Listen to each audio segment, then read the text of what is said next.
नमस्कार रसिक प्रेक्षको, महामुंबई काव्यसुगंध या मालिकेमध्ये मी सौ प्रतीक्षा सचिन चव्हाण आपणा सर्वांचे मनपूर्वक स्वागत करते।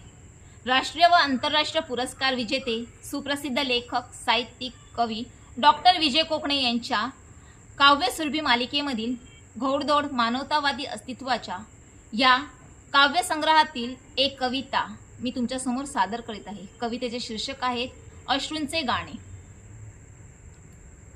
अश्रूंचे गाणे।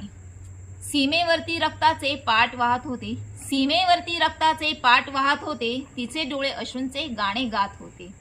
ते परत येतील अशी मनात आस होती, ते परत येतील अशी मनात आस होती, मुलेही त्यांची आतुरतेने वाट पाहत होती। मनामध्ये स्वतंत्राचे स्वप्न पाहत होते, मनामध्ये स्वतंत्राचे स्वप्न पाहत होते, तिचे डोळे अश्रूंचे गाणे गात होते।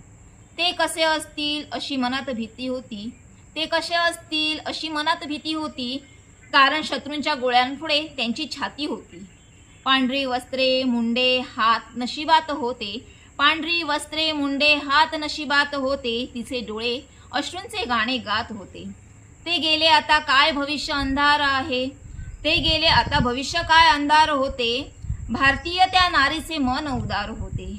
पोरांनाही सैनिक करणार असे ध्येय मनात होते, पोरांनाही सैनिक करणार असे ध्येय मनात होते, तिचे डोळे अश्रूंचे गाणे गात होते, तिचे डोळे अश्रूंचे गाणे गात होते।